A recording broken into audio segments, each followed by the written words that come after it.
तो चलिए आज बात करते हैं एक ऐसे शब्द की जो शायद सबने सुना होगा या हो सकता है महसूस भी किया हो, गोस्टिंग। ये डिजिटल दुनिया का वो जादू है जिसमें कोई इंसान आपकी जिंदगी से बिना कुछ कहे बस गायब हो जाता है। आइए समझते हैं कि ये आखिर है क्या और इतना आम क्यों हो गया है। हम में से ज्यादातर लोग इस एहसास को जानते हैं।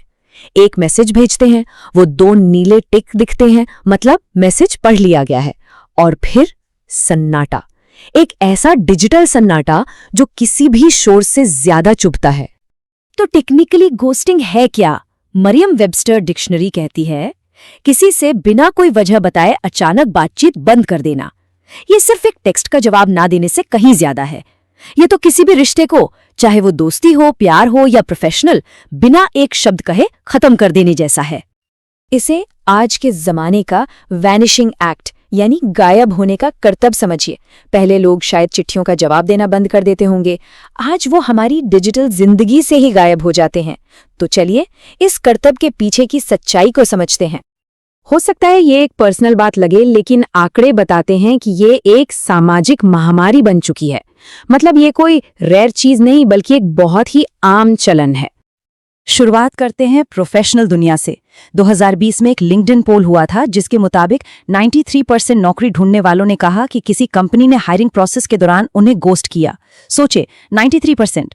ये संख्या बताती है कि ये कितना फैला हुआ है। और ये कहानी सिर्फ एक तरफ की नहीं है। बीबीसी की एक रिपोर्ट के मुताबिक 73% कंपनियां भी मानती हैं कि वे कैंडिडेट्स को गोस्ट करती हैं। तो मतलब ये एक 2 वे प्रॉब्लम है। और ये चलन सिर्फ कामकाज तक ही सीमित नहीं है। रिसर्च बताती है कि करीब 40% लोगों को उनके किसी दोस्त ने गोस्ट किया है। और जब कोई दोस्त चुपचाप गायब हो जाता है तो वो चुप्पी एक गहरा जख्म दे जाती है। इंडीड का ये डेटा हमें कुछ ठोस वजहें दिखाता है कि नौकरी ढूंढने वाले आखिर गोस्ट क्यों करते हैं। 2019 और 2020 में थोड़ा फर्क जरूर आया, लेकिन मेन वजह वही रही। कहीं और से बेहतर नौकरी का ऑफर मिल जाना या ये महसूस करना कि ये नौकरी सही नहीं है। तो अब तक हम ये तो समझ गए कि घोस्टिंग क्या है और कितनी आम है, लेकिन सवाल ये है कि इससे इतनी तकलीफ होती क्यों है।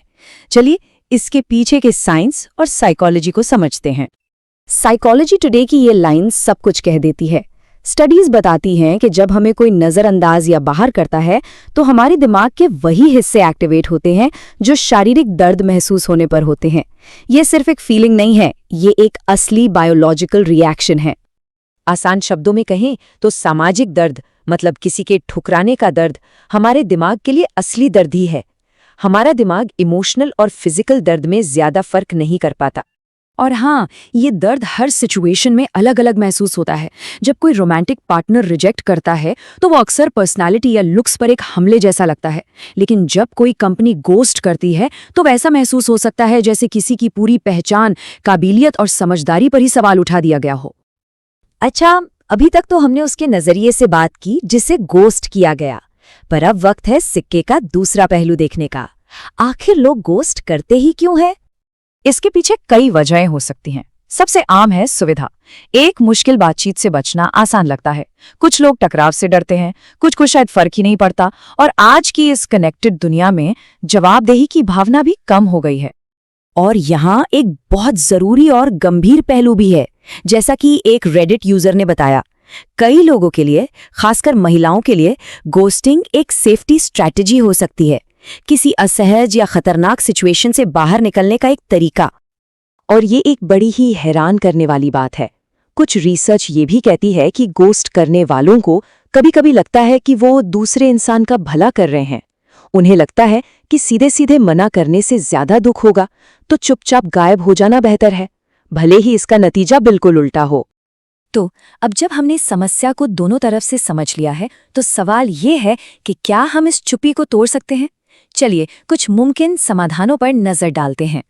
खासकर प्रोफेशनल दुनिया में कंपनियां कुछ ठोस कदम उठा सकती हैं, जैसे कैंडिडेट्स के साथ साफ साफ बात करें, उन्हें प्रोसेस से हटने का एक आसान रास्ता दें, और सबसे जरूरी, ईमानदार और हमदर्द बने।